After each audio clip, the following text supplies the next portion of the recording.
Welcome to Wholesale Hotline, where we cover everything to do with wholesale real estate. I'm Jamil Damji. I'm Brent Daniels. And I am Morby. And together we cover the most important parts of wholesale real estate. Lead generation. Conversion of sellers into contracts. And dispositions. Guys, remember when you're watching this show, do us a favor and squad up in the comments. Make sure that you are liking and subscribing to the YouTube channels and in the Facebook group Wholesale Hotline.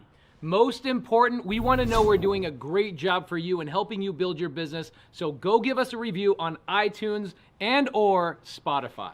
So squad up and enjoy the show!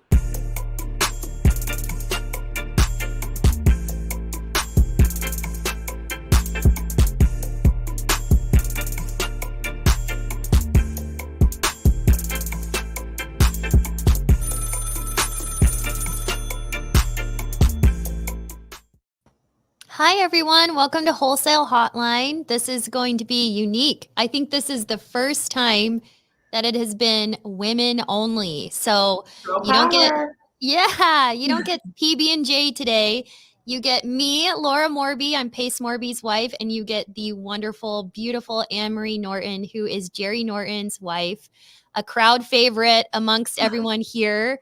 So we today are going to go through kind of more of a fun, relational type of setup. So I'm going to ask Anne-Marie some wonderful questions. She's had a wonderful, beautiful marriage to someone who is probably a lot like a lot of you who are in the chat and who are watching live. And I don't know if anyone has ever had some, issues or butting of heads when you live this lifestyle, high risk, lots of work. It's kind of a wild ride. I always describe my relationship with Pace as a roller coaster. I'm just holding on for dear life sometimes. So, all the things that come with being a support system to somebody like that and having a family and raising children. And Anne-Marie is a mother of 10 amazingly beautiful children, and she has so much wisdom to share with everyone today. This is a favorite topic of mine, and I think it's a favorite topic of Anne-Marie's as well. Totally. So this is going to be kind of fun. So feel free to post some questions that you have in the chat, because I'd love to answer some personal questions as well. And if any of you have a significant other, this is non-gendered, non-sexuality, anybody can be the one who's going and getting them, and anybody can be the stay-at-home support system. So if you have someone who is your support system that you want to go grab them, or you want to shoot them the link to this so they can tune in with you, Definitely. And then maybe you guys can have a conversation about it later on tonight. A nice, fun one, not a aggressive, confrontational one. Just a nice, loving discussion, maybe over a nice dinner. Who knows? Mm-hmm. So, Anne-Marie, a lot of people, someone just said, hang on, she has 10 kids. So people don't know everything about you. So I wanted to start off with just like a little fun story about you and Jerry and how you met. And, that way people can kind of get like your framework from where you were as a person when you jumped on Jerry's roller coaster. Okay, I'm going to let all the cats out of the bag, all the skeletons out of the closet. I love it. Let's do it. Why not? Yeah, so things kind of started really different for us. We got married super young. I'm not going to say actually how young, because it's a little bit embarrassing, but we were definitely too young to know what was going on. And he had just served a mission for our church. I had grown up in Switzerland, actually, and we landed in Michigan pretty much on the same day. We met each other at church. We were both like in culture shock. And he told me that he wanted to be a 9-to-5 chiropractor. Interesting. I did not know that. Yeah. He wanted to be a chiropractor. And I was like, perfect. I grew up in this really affluent school, and I don't want anything to do with money whatsoever. Perfect. Yeah. I'm totally out. So if you're just going to be like a chiropractor, no risk, 9-to-5. Yes. I was like totally in. Yes. Yeah. 100%. Yeah. This is fascinating. Right? Yes, you're bringing up so many things. So one of the things that I would like to point out is that when you guys got married, other than the example of your parents' relationships, neither of you really were like in these long-term, very serious adult relationships before marrying each other. So you have had to learn together Totally. while building a business and having children, which both of those things make a relationship extra hard.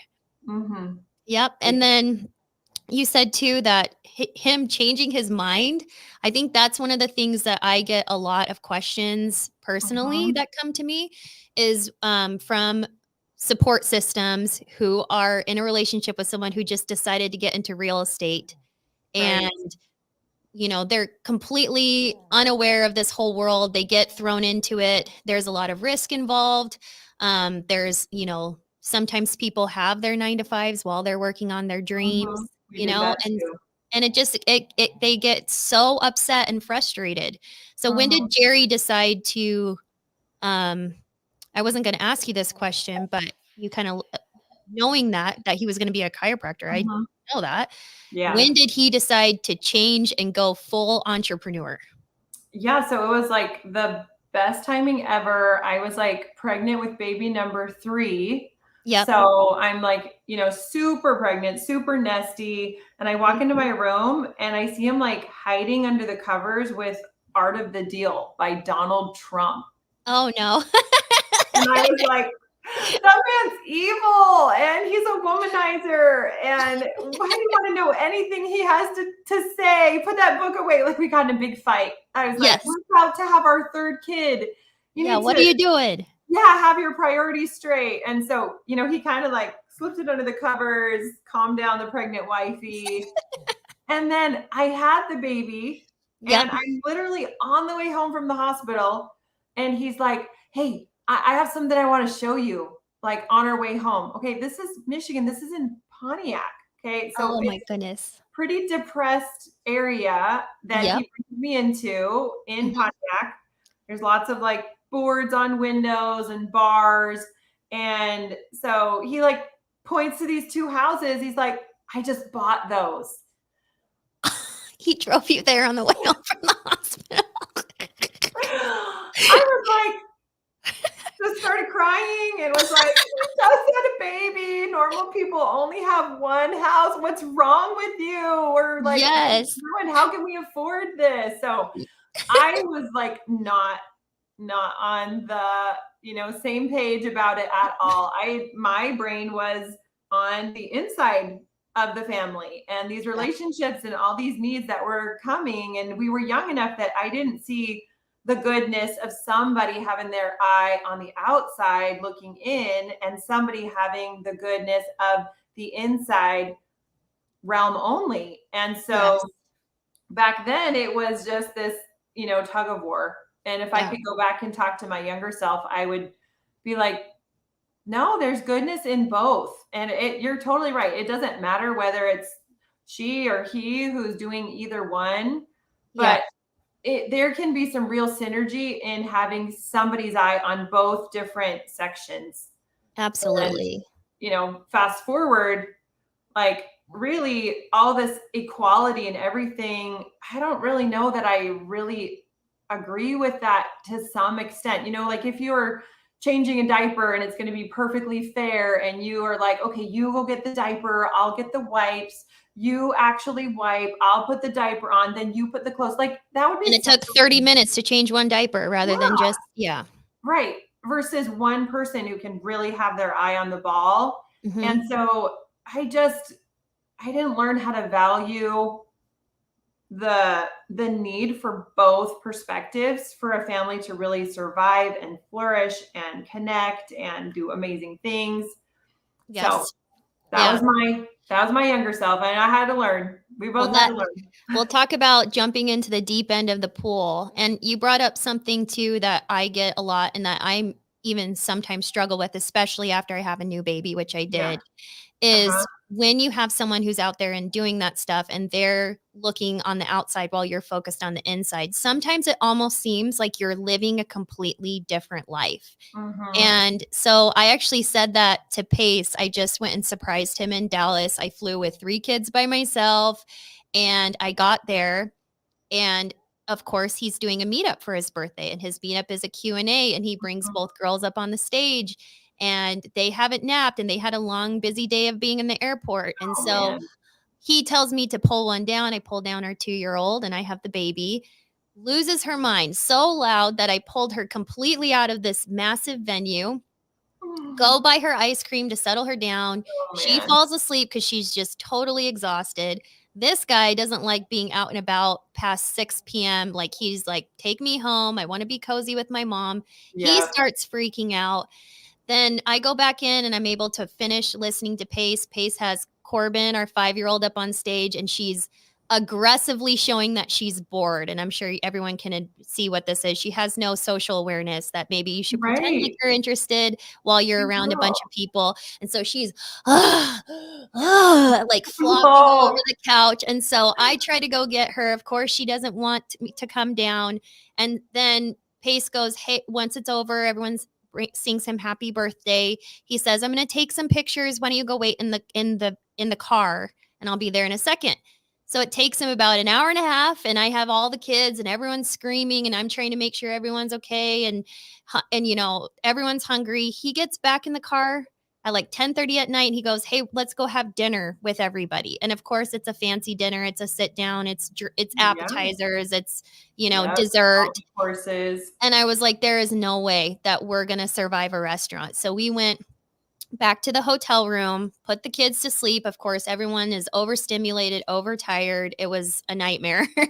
And then we wake up the next day, and I want to go watch him speak on this stage that he was excited for. And I was like, all the kids are, you know, at that age where they don't understand if dad's working, they can't scream and yell and go run up on stage and be with him. So he was he was like, well, you can come, but you know, a lot of people paid a lot of money to be here, so everyone's going to be distracting. Why don't you just stay home? And then we got on the flight and went home. And so he and I were talking, and I said, we're just like living completely different lives. We really are. And that's really hard when you're married. And I know it's temporary, of course, and everything comes back, and you have to nurture and love your marriage, which you are very good at that. And I am very bad at that. And, you know, so it's like one of those I don't things know where about like when you're on this totally different paths, it can feel super lonely when you have your entrepreneur husband going out and taking more risks and taking on more things that are going to take him away from the family and doing all this stuff, which you just said, if I could go back and tell the past version of yourself that that's equally as important as what's going on with what you're doing. Oh my gosh, we have a guy who was messing with Jamil last week. So now I guess he's going to mess with me. If anybody remembers Jamil from last week. But Carly, you might have to block this guy, but I'm sure he'll be back. But can you elaborate a little bit on, you know, you saying that that's equally as valuable, or how you got your mindset? What changed your mindset? Was it just time? Was it proof of him being able to make money? What was it? No, I don't think it was proof of him being able to make money. I mean, I think if I was going to narrow it down to one thing, I think it's ownership and integrity. And so what ended up happening is we were living such a separate life. And I remember going back to Michigan after we'd moved away and driving around with him, and he was showing me like all the streets inside Pontiac, because that was one of his main stomping grounds, you know, at the beginning. And him being like, I flipped this house and I flipped that house and I renovated this, and I you know, knew this contractor that lived over here. And I was like, I don't know any of these streets. I didn't know that like that's what you were doing, even just his different strategies. I mean, I was like super duper hands off. Yeah. And I really had to be, because the stage of our kids were exactly like what you're doing right now, where you literally got a baby in your arms. I nursed my babies, until I had another baby. So really have had a baby in my arms for the last 23 years. A back to And back to back to back to back. exactly. I was pregnant and nursing, or like both. The Look at that. entire, yeah. Me taking a cue from your playbook to get some help when I need it. So Yes. and not feel guilty doing so. Exactly. So you, sorry to have cut you off, but Yeah, that's okay. you're talking about how you had to you were completely unaware of what was going on because you couldn't, because you were in Yeah. the phase of life that I'm in right now. Yep. It wasn't the right time. And, so I struggled with it for a while. And I think it's normal and natural, and it's human nature to kind of want to feel like you're a victim to your situation, and that things aren't good because of your situation, not as much the ownership of the thoughts that you are cultivating about your situation. It's And really interesting. okay. Yes, it's like kind of like the stories you tell yourself or something, Yeah. or like your perception of your own reality. Right, right. And it's much easier to kind of be a victim about it, because then you don't have to do any work. You have like a little bit of a pass. Yeah. And so I kind of in a way was like using my babies as a pass to really cultivate the kind of even mom I wanted to be, or the kind of wife that I wanted to be, or to cultivate the real gifts inside of me. It was easier to just be like, well, we're passing ships, or I can't do this stuff without your help. And that is a lot of what I've heard in the entrepreneurs that I've talked with and worked with, is just sometimes, especially if there's a partner that's not helping with the business, that just gets really resentful because they're doing so much on their own. Mm-hmm. And instead of really looking and having integrity, which is why I said that earlier, about what really was going to be the most synergy for us to move forward, Mm-hmm. I was just cultivating stories to kind of get myself off the hook. And Jerry had to live his mission and his true self. And some people are called to only be family men, and that's amazing, and they do amazing things in their life. But some people are called to be family men and be entrepreneurs. And I don't think one is better or worse. I had to look at that as a spouse from a different perspective and see the world takes many kinds. And even though my dad maybe was a little bit more of a family man, judging my husband that he needed to be the same way as my dad was not helping our marriage. It was definitely not helping, encourage and inspire him to be at home more, when I was just judging and finding fault with everything that he was doing the whole time. Yep. And so I really just was like, it got to critical mass where it just was, we were passing ships. The resentment was building. And it was like, either I need to jump in and choose being married to this man and who he is, entrepreneurship and all, Yep. or I need to choose out. But just this like straddling is just being a victim in my life, and life's full of tough choices. And maybe some of these things are hard, but overall, like the pros of being married to this man and being able to see the power of influence, the impact he's had on inspiring entrepreneurs to be able to experience family, inspiring entrepreneurs to, get out of their W-2s and be able to have freedom through real estate. Like, he's impacted hundreds of thousands, and I can share that. Like, I think that's for good, and encouraging, and me really owning my role, like, gave him permission to really own and be balanced in his role. Right. And it turned me into the CEO of our home. Yes. Where I'm like, no, I'm really going to apply myself the way that he is. So I am not bored. I am not a victim. I am creating something just as amazing, just as beautiful. There's no apology. I had one time when, like, so many years where I was thinking, oh my gosh, he's up front and center. I'm behind the scenes. I do have a really like more bold, organized type A kind of personality, and just feeling like I'm losing my skills to wiping counters and bottoms, and it's the same monotonous thing. until one day, like kind of starting to get into some business stuff and organizing different like homeschool co-ops. So I was creating these communities again to support the inside of the family while he was really creating communities to support the outside. Right.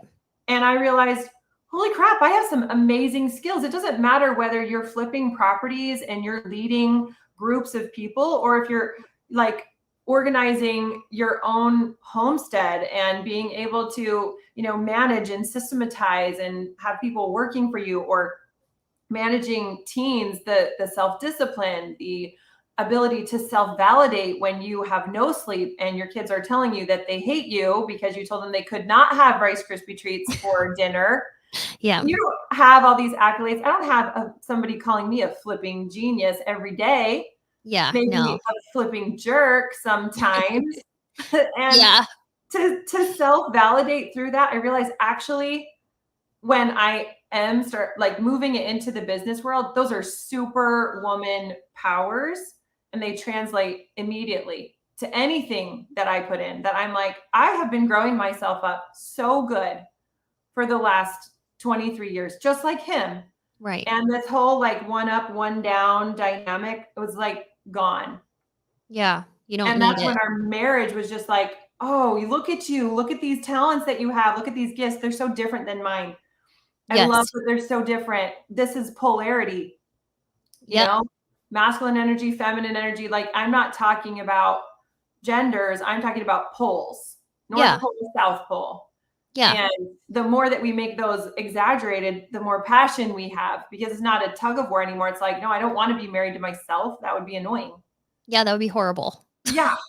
Oh my gosh. And it's a good compliment. You know, you said so many things that I am like, I should be writing down notes. Every time I talk to you, there are about 100 things that I want to remember, and I probably commit 5 to memory, especially You're right so now sweet. with like little kids. I always say I have like 2 brain cells being Oh bonging yeah. around in my head, and one is fully dedicated to my brand new baby, Yeah. and the other one is picking up things here and there and dropping the rest. I like what you're talking about, like what I call it is like manning your stations. And so that's kind of how I say it is like, oh, like I'm going to go full mom mode and you're going to go full business mode. And if we can cross at any time, it's beautiful and it's fun. I'm not saying Pace is a very fantastic dad and he can be very hands-on, but I don't expect that of him. And I'm not mad if he's not doing it, Right. if that makes sense. Yep. I think that most people, well, I guess a lot of people in here already are making a lot of money. So I shouldn't say that everyone here is a beginner, but we are going to find some beginners. And I think that one of the things that bothered me the most when I was in a relationship with someone who wanted to be an entrepreneur was the permanent talking about it and not doing anything and just continuing to be lazy. Now, neither of us are married to men who are like that. But I do want to touch on that as far as like the beginning frustration that might be coming from your partner. For some of the people who are watching this, if you're just consuming content and talking about it and planning it and you're not actually doing it and you're not showing your significant other that, number one, it's possible. And number two, it might have some really beautiful things that can come from it. You know, Anne Marie is talking about Jerry impacting people's lives, and he has. I mean, you know, 5 years ago, I remember scrubbing my floor and putting on Jerry's seller calls so that I could be better at doing the intake for our Homevestors business. So Jerry really has been that person for so many people's education and so many people's ways to get out of, you know, bad jobs, bad businesses, to come into real estate and to make good money for their family where they can actually enjoy themselves. So do you have anything to touch on as far as like when you had no proof of concept that what Jerry was doing wasn't just throwing your money out the window at horrible, boarded up, scary homes in Pontiac, or any sort of struggles that you can talk about when you guys didn't have any money? Because I think a lot of people probably watching this are probably like, well, Jerry and Pace make good money. So of course you guys, what are you guys complaining about? Like I have issues because, you know, I don't have any money, and I could, you know, go on that for forever, but I'd love to hear what you think. Cause I don't know if you guys always had money. I'm assuming not, because you guys were so young. There's no way you had No figured way. out how to, consistently make great money. Yeah, no way. We definitely, I mean, when we first got married, we were so poor that we couldn't afford meat to put on his sandwiches. He was working construction Yep. and super physical labor. He would literally have a sandwich with like plastic processed Velveeta cheese, because that was the cheapest kind of cheese, Yes. and mustard. Yes. With For no some meat. flavor. Yeah.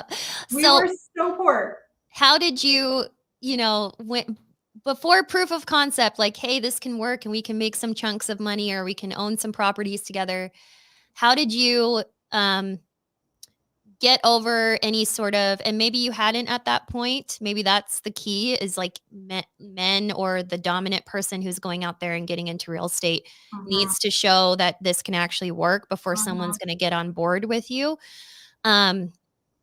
What kind of things were you struggling with? Like, were you upset? Like, did he take any extra money you had and bought those houses in Pontiac? And obviously it was a surprise, were You had a baby. like, how a lot of people might be thinking about, how dare he not tell her that's what I'm dealing with right now? I'm having someone who I'm in a committed relationship going out and making these choices that affect us both, that I'm not on board with, that I haven't been consulted on. Yeah. And that happens to me too. Yeah. And it just happens because they can't, like, I'm like, I know. What Jerry's got going on, what Pace has got going on, they can't run everything past you. And plus, I got enough going on that I can't hear it. Yeah, exactly. I know people will come up to me and, talk to me about different deals that they know about that Jerry's doing. And I'm looking at him like, Cool. I have no idea what you're talking about. I heard about his boutique hotel that he bought from the stage.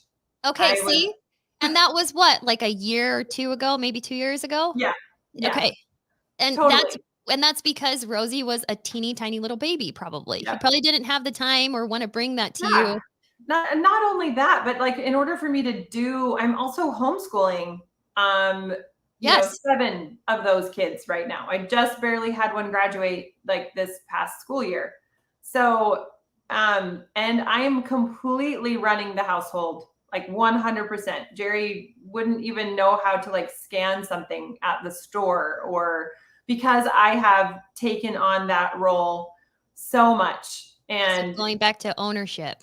Right. I just was like, this isn't about whose job is better or worse. This is just like, let's get together and let's be honest about both of our skill sets, both of our desires, and what kinds of experiences we want to have in life.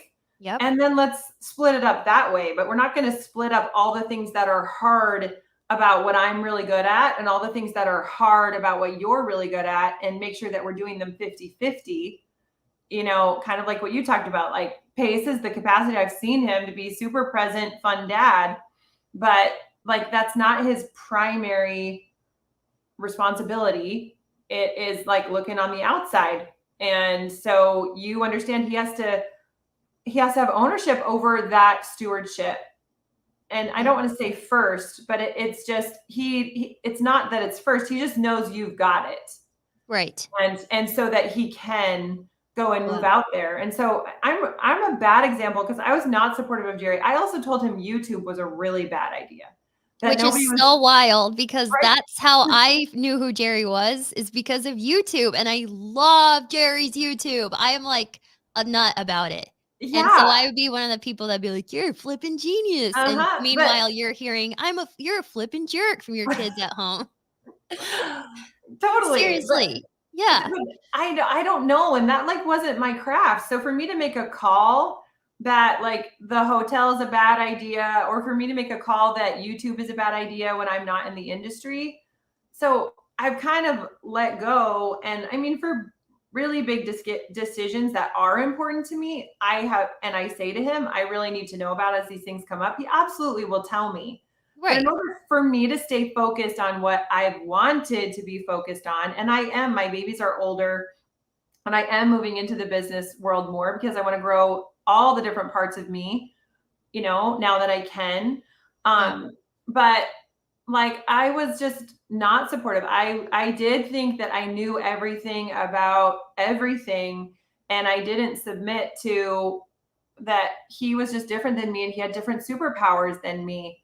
And it really wasn't until actually, I feel like where I really got supportive of him, maybe to all of the like people on the call who are the ones that are trying to get their spouse to be on board with them, because as a spouse, I don't feel like that was me. I was not very, I wasn't, I mean, I was supportive in that I like got stuff done and I really did hold on to the household, hold on to the raising the kids, figuring out homeschooling, just educated myself where my background comes from, being trauma informed and human development. And we're talking like 10,000 hours. So Jerry really could relax of like, this woman is really diving all into being responsible about having these kids.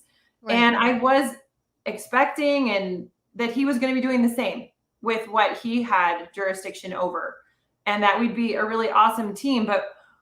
But where the resentment really ended for me is a conversation that we had where I kind of pushed on him a little bit. And he was talking about how he was doing everything for me and the kids. And I knew that that wasn't true. And that's where the integrity part comes in. Right. That is so much more important. To be supportive of someone, you can't be supportive of them unless you actually trust that they're telling you the truth. So either way, having integrity for a marriage to work, for a business to work, for parenting to work, top priority. So I called him out and was like, no, you're not. I don't want any more money. And if this is just doing it for me, I don't want you away anymore. Like, we're good. We're comfortable. We have an amazing life. Have enough money. Yeah. Yeah. And so then he was like, you're right. I'm doing this because of me and because it's what I feel like I'm called to do. And when he stopped trying to not be honest and push it as though it was some outside thing, then I was able to really trust and be like, he's confronting that what is for the greater good. And it's not just even just about our family. This is also about impact that he can have. And I want other my kids, people's families. I mean, our family. Yeah. And I want my kids to see that we do good inside our home for each other, but that we also have impact on community. Right. And I was like, that's amazing. And when he was able to own it and also say, and this is what I love, this is part of my craft, this is who I am, and just be honest and it be okay that he loves what he does and he doesn't have to be a martyr. And was like, wow, he's figuring out how to love what he does. What can I do to figure out how to love what I do and to feel like I'm doing it really well? And that's really where that tug of war just snapped, and you guys are both able. Yeah. Mm-hmm. This I is mean, so. I still fall into it sometimes. Let's be real. Of course. I mean, there's certain things that can set off, certain emotions, especially older ones. Mm-hmm. Because of course we're human beings. Like, as much as like Jerry and Pace seem like these superhuman pillars that are just perfect, there will be some things that can kind of make you feel a certain type of way, because you and I are living very real lives with human beings, Yeah. And so I do think Pace is like, and Jerry are like God amongst men, but at the same time they are human and they do things interestingly. You said a couple of things that I wanted to also just kind of pull apart here. So when you're talking about ownership, you initially started out with you taking ownership of your role, and obviously any sort of resentment or what are you doing or feeling like your life is out of control. You took ownership of your role, which is easy to do when you have beautiful kids, and as tough as being a mom is, there's a lot of wonderful feedback that we get from the job and owning our mom job, where we can really get some love and cute moments, and we're soaking up all of this really precious time with our babies.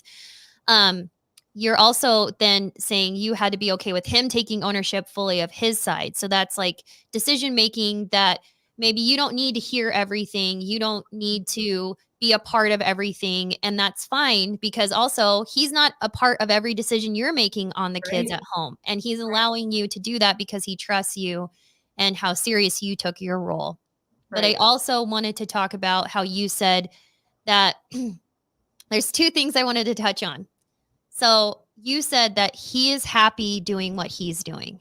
Now, this is so weird, but I see this in so many couples where they're actually angry that their spouse is happy at work. So it's like, Pace is a very good example of this. And I think that this seeing Pace have such a good time at work maybe makes some women who are struggling with this be like, how is Laura okay with all of this?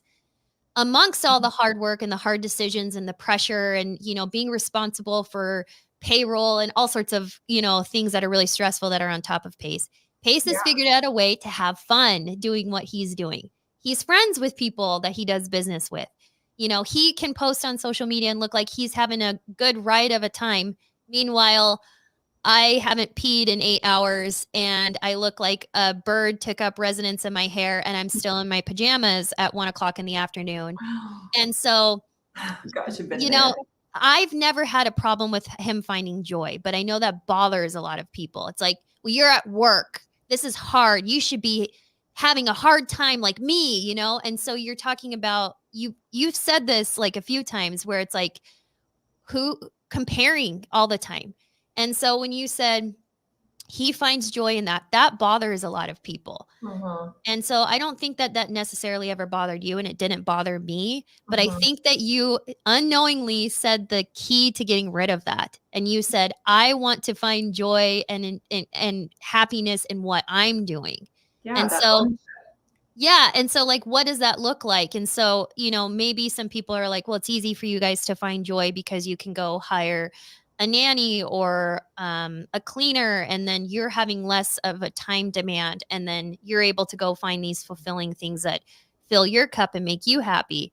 And I don't think that that's the case, because I was able to find joy in my role even when money was tough. And I think that some of the best times in my marriage have been when we're broke as a joke and we're sharing a car and, and being a part of an entrepreneur life, sometimes there are ups and downs. There's a lot of ups and downs. Yeah.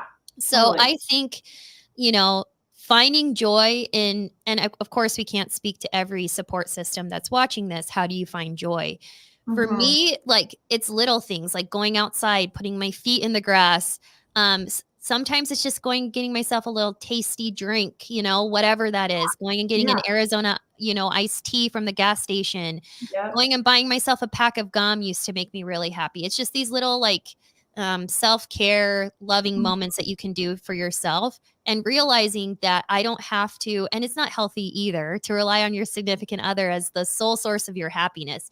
You can't be, at home, manning the home and miserable and waiting until your significant other comes home to make you happy, because you're not going to be happy and they're walking into a situation where you're miserable and it's obvious you're miserable. So again, this goes back to ownership, is taking ownership of your own happiness. And so it's like, I'm not asking Pace, hey, can I go buy a pack of gum? I'm just going and doing it because I deserve to, be happy and enjoy my life as well. So Pace is telling us there's good questions in the comments. There's a lot of really good questions in the comments, to be honest. I can't see any questions. Oh, you can't? Okay. Well, there's also we have a person who is a troll, as they say in the internet world. So he's been saying he keeps making new YouTube profiles and saying horrible stuff. So he got blocked a bunch of times, but that's actually kind of good that you can't see those comments. But I'll put a few of them up on here too. But there's so many questions. I could honestly probably talk to you, and I have talked to you for a lot of time, and you've shared so many wonderful things with me. I love talking to you. I love talking to you too, Laura. We should do this more often. I wrote like 50 questions down, and there's no way that I'm going to be able to get through all of these. Oh my gosh, there's so many good questions on here. I want to ask you everything, because I also feel like these are things that I get asked, and there's things that I personally would love, your input on. And I want your input, I'm sure, on some of these questions. No, but it's really good. We gotta hang together. Yeah. So I guess I wanted to ask a few. Oh gosh, this is so hard. I want to ask. It's like, how can I pick one more and then get to questions? Maybe we just get to questions. And if people want more from us, maybe you and I can do something together, because there are some really good questions in here. It's a big part of having a business. Like, you can't be focused. You can't do family really well if your business sucks. No. And you can't do your business really well if in the back of your mind you've got this nattering voices about your marriage or how you are as a parent. And I absolutely believe that building both at the same time is what just gives rocket fuel to your business. Like, we started making a lot more money when we were in synergy because we were so Twitter-pated and like just on cloud nine, infatuated. It wasn't a tug of war anymore, that like money just started flowing. Honestly, people don't think of it as a strategy, but you can be so focused when you are really feeling this wholeness coming from your relationships. It's amazing. I want to shout about it from the rooftops. I mean, I sometimes people have called me codependent. I don't think I'm codependent because I'm hyper independent, but I have noticed that when we have issues in our marriage, it's almost like I can't do anything else. I'm focused on either rehearsing what was said or what I could do. And so if, like, as a support system, you're constantly creating strife and, on both sides, it's just, of course they're not going to be able to focus and think clearly and make good decisions. And I'm not a good parent then either. I'm more snappy with my kids. I can't find that joy. So, I mean, you do want to create your joy, like you're saying, from within, from yourself. Yes. But something that you do and cultivate yourself is that intentional, the SOPs that you need to do to actually create that connection that you do have charge over. Learning how to cherish is something that is an art. That's part of how you be happy. It's not something that just happens on its own. It takes practice. Yeah. And a lot of things in marriage are effort based. You have to make the effort. Oh, yeah. Diane has really good comments in here. She's asked us a few questions, but this has come up a few times, and I don't know if it's Diane repeating, so I'm so sorry. But she wants to know how you get over the resentment. You want to go first, Laura? I mean, for mine came with being honest with myself on whatever kind of weird things that I have. Like, I come to conclusions in my own mind. Like, I jump to conclusions. I love like funny jumping to conclusion memes on the internet because I will just jump over a valley and come up with a conclusion. I'm really good at filling in the blanks with what I think is going on or what I think is happening. And so I had to really realize that, like, what I'm thinking is happening probably isn't happening. And that a lot of and also therapy, a lot of my issues come from my parents and how I was raised, of course, and their parents and how they were raised and the trauma that they went through, which then makes me sound off all these alarms as a protection mechanism, which did protect, say my mom when she was a child, but my mom was abused as a child. And do I need to have those same alarms flashing off for me in my life when it doesn't apply to my life? Absolutely not. So being aware of them and turning them off and realizing that I'm married to a different person, I'm in a different situation. And like, this is stupid, but reminding myself who I married. I married an honest, loving, trustworthy man. He's shown me over and over and over again. In fact, when we were first dating, I was like, "Okay, what is wrong with this guy? Like, something's wrong with you because no one's this nice. No one is this, like, he has all these wonderful qualities." And I'm like, when am I going to find like your skeletons in your closet? And I can say that he really doesn't have any. I mean, he snores at night sometimes when he lays on his back, but I just push him over to the side and then he's perfect again. But I don't want to call him perfect. If he's watching this, he's probably going to be so mad that I called him perfect because that's one of his, he hates that. But, he really is. So it's like reminding myself, like, hey, I'm getting so resentful over whatever it is. You're not home. You're traveling a lot. We're focused on different things. We like almost live on like different planets. Like, I'm on an island by myself or whatever it is. And realizing like, why are those thoughts going through my head, and how can I be responsible for them, and how can I realize what's actually going on here? What's actually going on here, like you said, you have a man who's out there changing lives. You know, and one of the other things that I've kind of had to think about is I'm going to put in real estate terms because that's actually how my therapist put it to me. But she was like, so for your life and your guys' ability to change people's lives and influence people and have them, you know, make money and get out of bad situations, and all of that goodness that comes from what Pace is creating comes at a cost. And so he's already signed the purchase contract. How much does this life cost that you guys have? He signed it, but you're not on the same page. You haven't signed it yet. So what do you have to do to make yourself okay with signing that contract? And so I was like, that's really interesting, because I've never really thought of myself as not being on board, but it gets you kind of, I don't know. I just have realized the older that I get, that the only person I can control is myself. Right. I don't want to control Pace. Like, I really don't. I've never been that type of person. I've never been that type of wife. It's really funny when people ask me if Pace can do something. I'm like, don't ask me, ask Pace. Like, gross. Want that man to do what that man wants to do.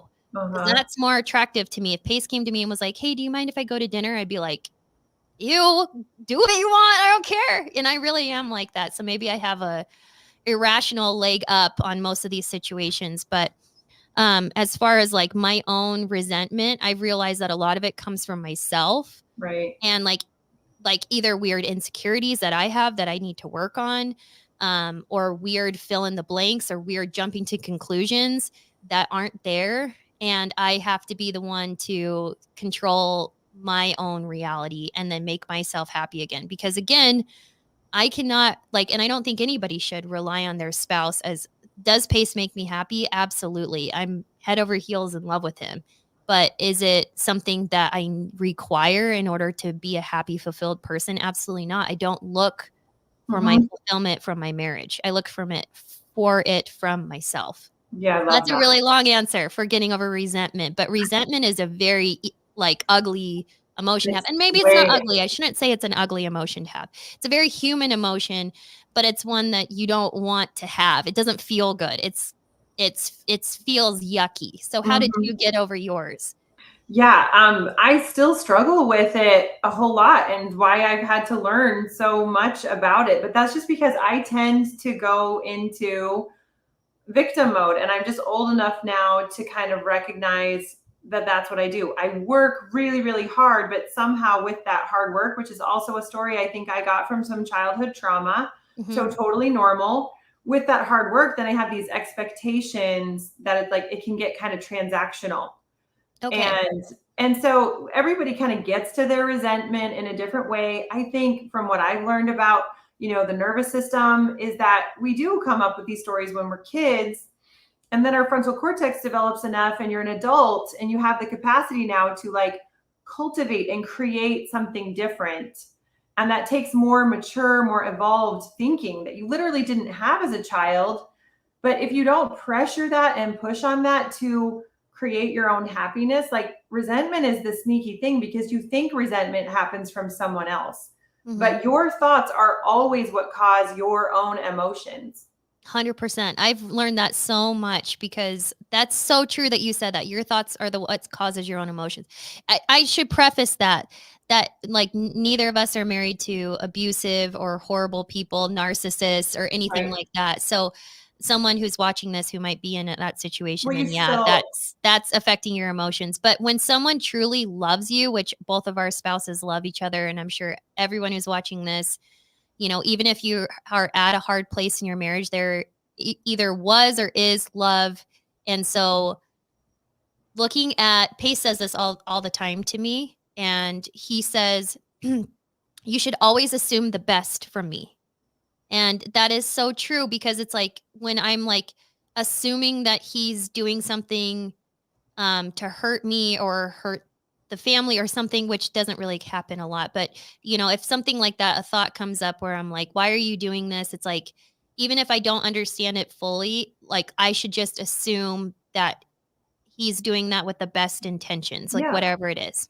hmm Yeah, that and integrity. I mean, it does feel good to not have resentment, to, choose what you're going to make things mean. But I think you also have to be honest. And that's where the, abuse part comes into it, where it's like, yes, I can choose different thoughts about this, but would those different thoughts be honest? And are those different thoughts for the greater good? So Right. it's just kind of discerning, like, how old do I feel while I'm having these thoughts? Like, is That's this an a interesting genuine, thought. I need to listen to myself, Mm-hmm. older, mature thought?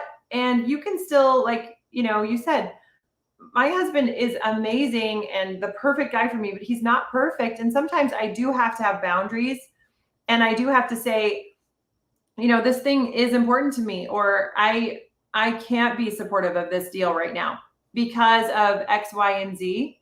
Right. And so the resentment happens by me being honest and not saying that I'm going to approve of a deal just so I can get his approval, but that I Right. am getting that happiness from myself and having a stewardship over saying, this is what is for the greater good for me, and still staying in my lane that this is for me. He might still say, yeah, even though that's for the greater good of you, this is also still the greater good of me. And I'm sorry that you're upset about it. And I really need to do it. Like Right. when I was really pushing on him to be like, no YouTube. Right. And he went and did it anyway. And Yeah. I think it was a real example to me of like, you know what? He gets to own his own life. And that's awesome. Even though it wasn't what I wanted him to do, but it gave me permission to own my own life and have boundaries. And we get to ask each other things. But we also have the option to say no. And that non-obligation is passion, Mm-hmm. because it's like, I'm not stuck with you. Or when they do, choose to do what it is that you ask, they're choosing. They're not Mhm. obligated to. Right. And that's how you feel free, but still be side by side to live how you want to be. And I think keeping those meaning frames of freedom and integrity top notch, and realizing that ownership again, that I'm either cultivating resentment, or I need to be man enough to stand up for what is for the greater good and what is fair, and making Right. room for two. So if you're resentful because you really are being taken advantage of, like, say the truth and do what you can do. Or Right. do you need to be honest about the reason you're so jealous that they're happy is because you're not doing hard enough work to figure out how to make yourself happy? Like, Right. what's the truth going on? And then Yes. do that. Yep. Getting into the bottom of like where the resentment starts from Yes. and what kind of ownership you can have over your own feelings and what the real thing is that's going Yeah. on. And I mean, sometimes it makes sense to be resentful. I mean, I wouldn't say resentful, but just like not supportive. yeah, Pace is listening to us, which makes me so nervous. Every time Pace listens to me, when I saw him make a comment, I started tripping over my words. I don't know why. I don't trip over my words when anyone else is watching me, but It's I'm like, butterflies. ah, I don't It's remember cute. how to speak English. But Pace brings up something that's very similar about you not wanting Jerry to do YouTube. Pace came home one day. Corbin was like a few weeks old, and again, I did not look at this with like Pace has our best intentions, and knowing now how this opportunity was given to him and all that went in behind it, and how kind of serendipitous it all was to even have been there. And then he was so excited and he brought it home to me. Laura, I'm so happy. And let alone him working hard enough to have the money to be able to buy this Home Festers franchise. He came home and he told me about it. And my first thing was, because it's a wholesale business that he bought. That's what Home Festers is. If anyone doesn't know, it's the We Buy Ugly Houses people. They're in most markets, but maybe some people don't know. Okay. But my first thing was, well, what happens when the market crashes? Because when I got my real estate license, there was no one had any equity. So you're going to go buy, I'm going to offer somebody cash and take part of their equity and then go sell it to somebody else. Like, how does that business model work when the market's crashed?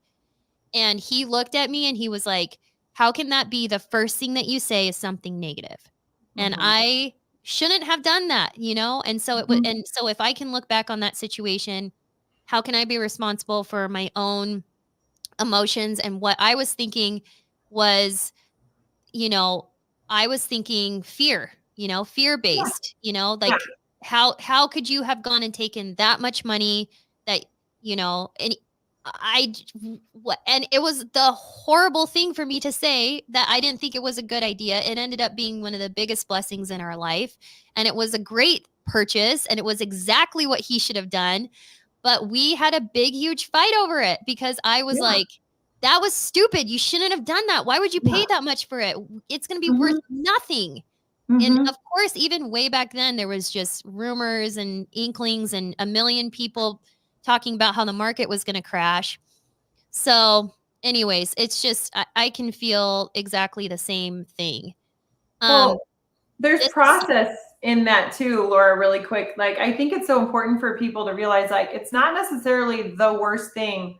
You know, we call it at our house disagreeing appropriately. You know, if you're being emotionally abusive, that's not okay. But conflict and, you know, being able to be like, hold on to yourself enough to listen to the concerns of a spouse, that's also how you get support. And so there's been some time, even when Jerry bought the hotel, I'm like, that's not real estate. That's hospitality. You know nothing about hospitality.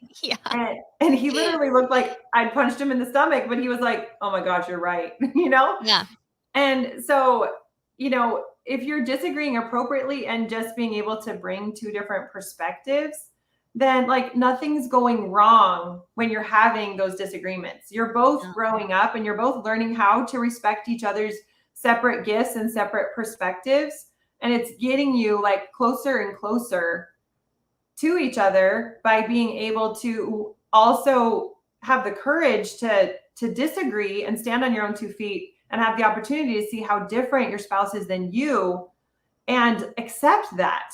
Yeah. And that's such a beautiful thing then when you do. But if you don't go through a little bit of a conflict to get there, that's also all the resentment builds up so much because they're just so afraid of the approval part instead of thinking of the bigger picture of like, how can we get to know and see the best part of each other? Yeah. And I mean, you said a couple of things like, and this, I'm pulling this from earlier in our conversation as well, is being like a mature enough communicator.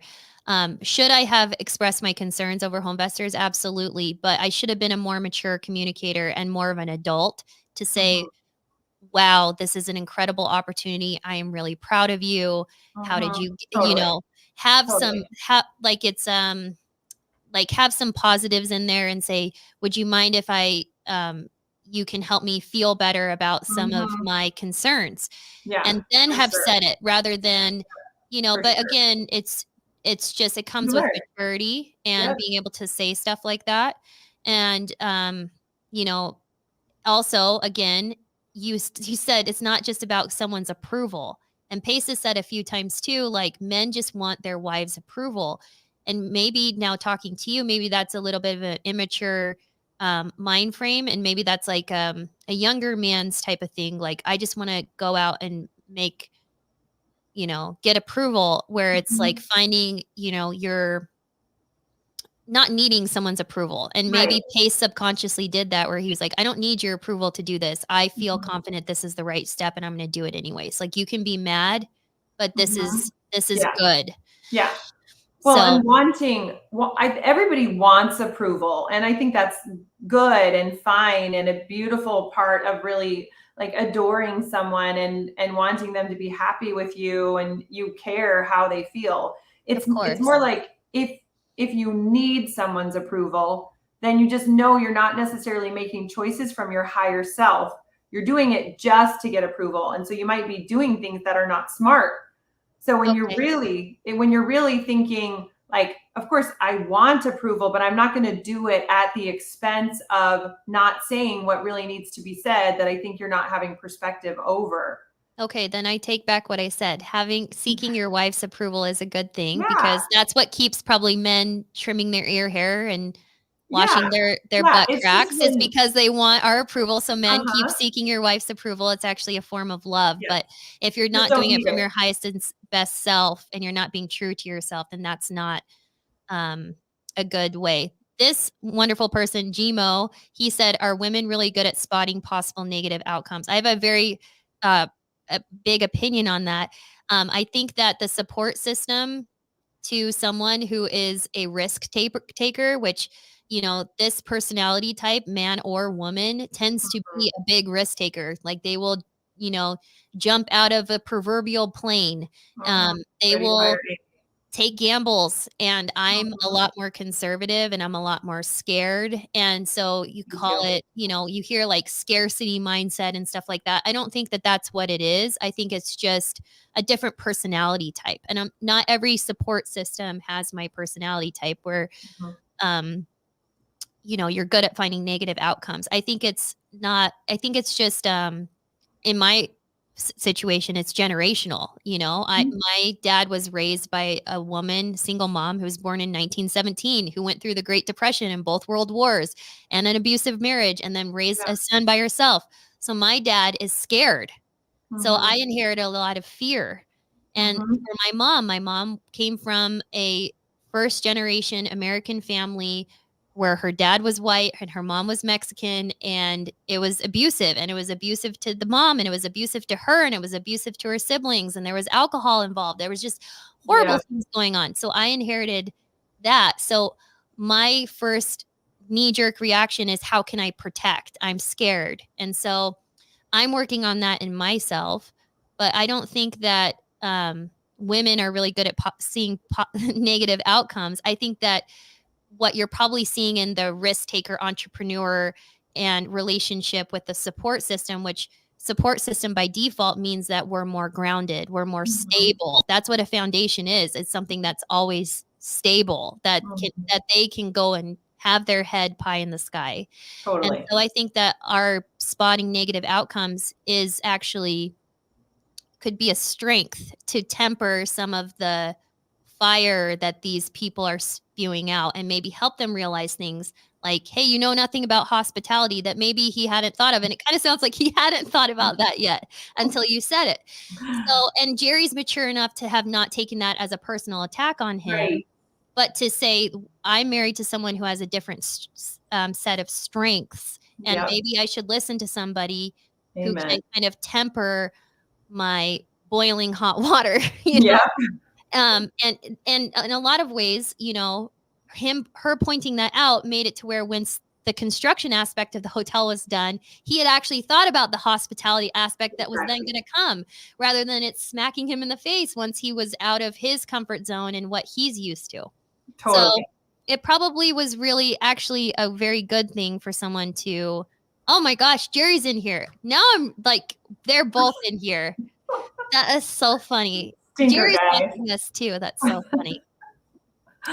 Anyways, but I love someone that. said color of your skin doesn't have anything to do with the abuse. It definitely doesn't. I was just pointing out that I'm coming from a especially in the 1950s, there was a definite power dynamic that was going on where my grandma was not an American citizen. She was Mexican, and she married a white business owner in America, had children with him, and that's why she was here. And so his abuse that was going on, we're not talking about today's times, and there's still some lingering aspects of this, but this was not a situation where my grandma could go get a divorce and take the kids and have money for her 6 children. Like it was so, and again, I'm like, I don't know if you're getting upset about anything, racially charged, but facts are facts. And that's my background from my mom and who raised me. So, but yeah, definitely not tied to that. Let's see. Let's get another good question up here. If anybody has a question that you would like Anne-Marie to answer. Oh, we got a new comment. Put it up here. Let me see another really good one. We have some wholesale questions in here as well, which I definitely want to highlight as well. But and someone said that this feels like a girl's conversation we shouldn't be listening to, but he loves it. So Good. Joseph, if you want your significant other to listen to this, they actually might get something out of it. Or you might have a conversation that can help your marriage and push it forward into better understanding. So let's see what else I want. Pace is so good at this, at finding these comments, and then like I don't know if he like marks them or something, but it's hard when there's a decent amount coming and going. So let's see. I found a good one. Where was that? Joel wants to know if you would ever do a relationship course. And I know you're inside of Jerry's community on Wednesdays, but I think that you're more in the personal development side, which I think fits you extremely well. I don't know if necessarily Yes. you want to go full marriage side, but you Yes. do mentor his students in like some Yes. more, I guess, what would you call it? It's definitely like emotional education and bettering yourself.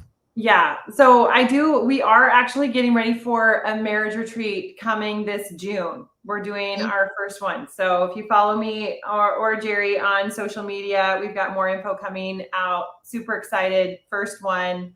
So passionate about it because we've gone through a lot. We've like almost lost our marriage.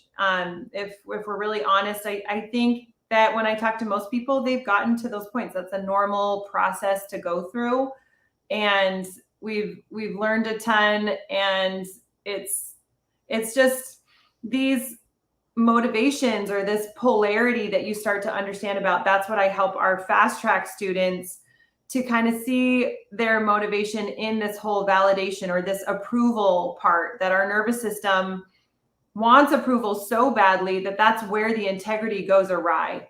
And so whether it's your relationship with your deal or the relationship with your business or the relationship with your spouse, what I predominantly teach about is that when you're doing it for that approval, when you're doing something for a reinforcement of your ego, that's not actually, the real goal that you think you're trying for.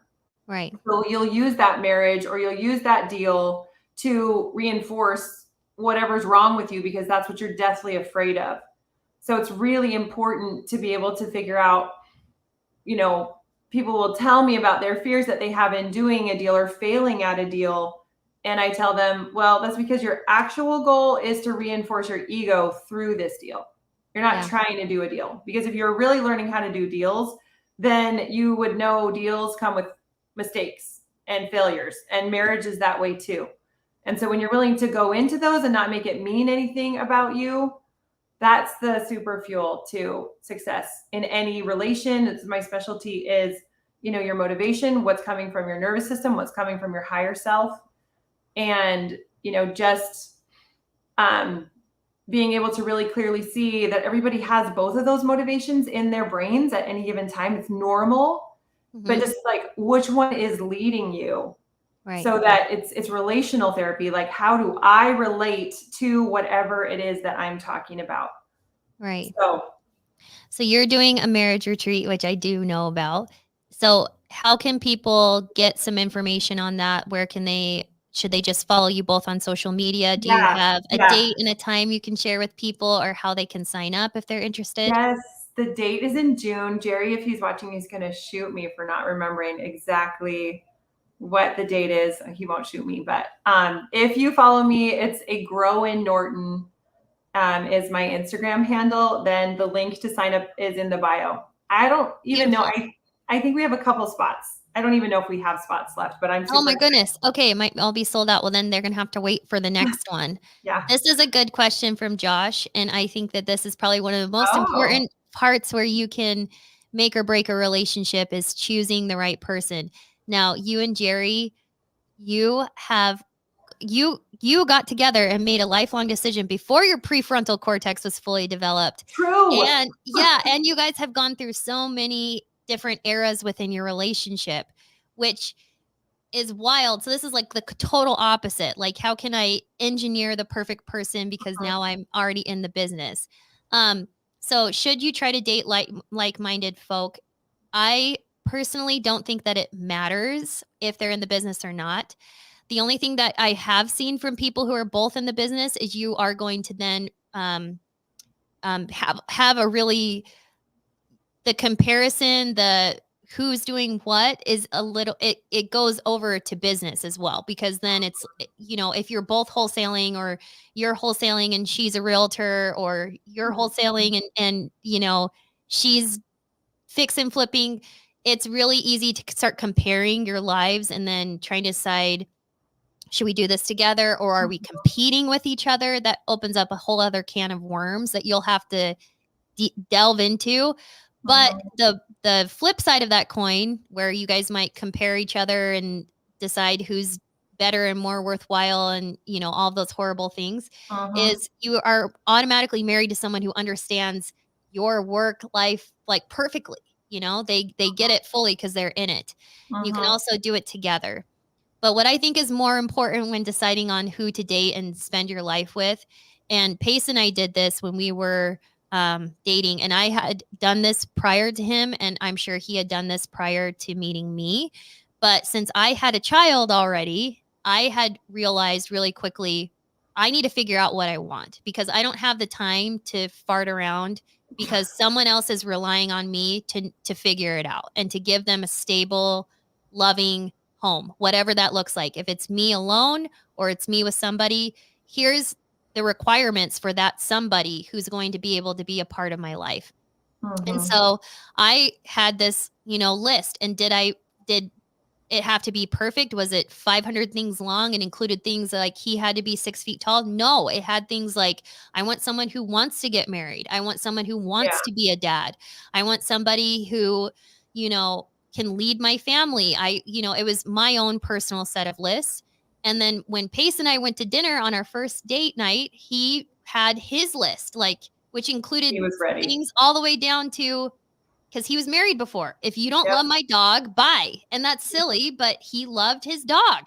And so what I think is more important for you deciding who to date is to come up with, what do you want? Like, who do you want to be? If you want children or not, that doesn't matter. But if you do, like, who would you want to be the mother of your children? You know, it's not just, oh, she's pretty and I'm attracted to her, or sorry, I'm assuming your sexuality, sorry, but whoever it is, it's not like, oh, this person's attractive and, you know, this is going to be great. And that's like more being in lust than being in love. And if you're trying to make a conscious decision on who to share your life with, to give yourself the most, best odds. Yeah, the best odds, then figure out what you want and go for somebody like that, rather than deciding on who to be with based on, you know, their profession, I guess, if you will. Yeah. Let's see if there's any other good ones before I let you go, because you have kids too. Oh, Flipping Mastery Couples Retreat. Very fun, baby. Look at that. That went up there. That's so great.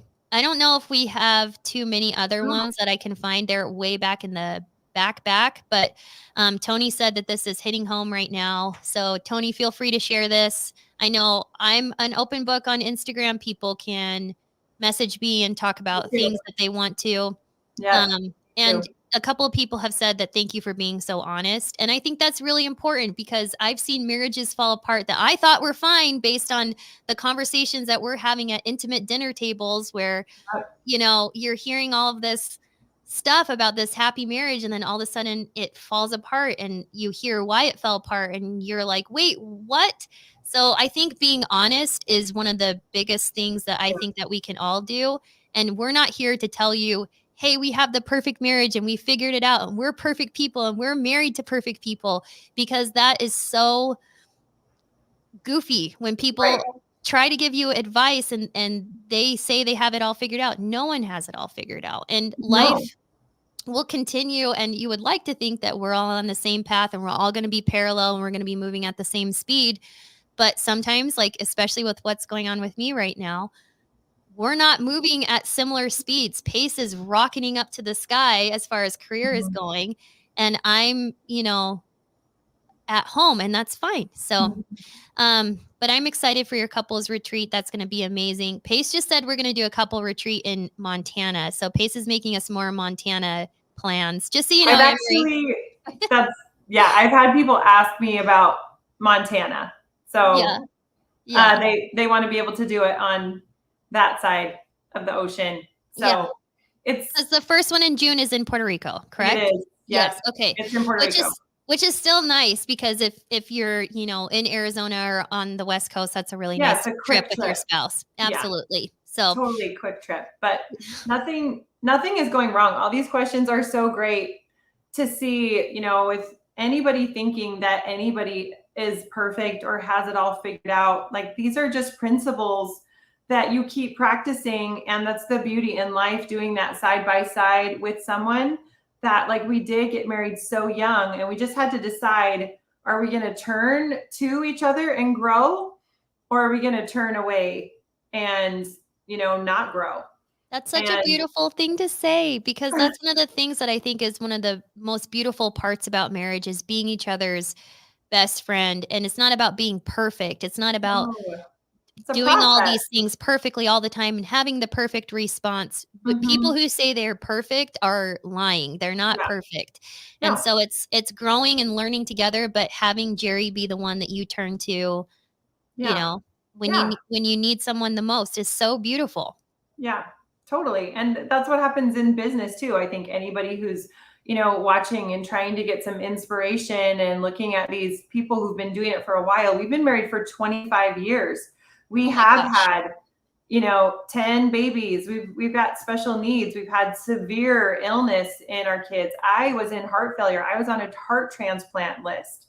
And so really severe struggles, multiple deals that we lost so much money on, and times where it was so easy for us to say things that were stupid and do things that were stupid, and we did, and then still turn and say it's okay, we did the deal wrong, or we talked to each other wrong, or this parenting is not how we want to show up, and it's fine. It doesn't, again, this doesn't mean anything about me. It's not how I identify, because I'm trying to create an experience in life.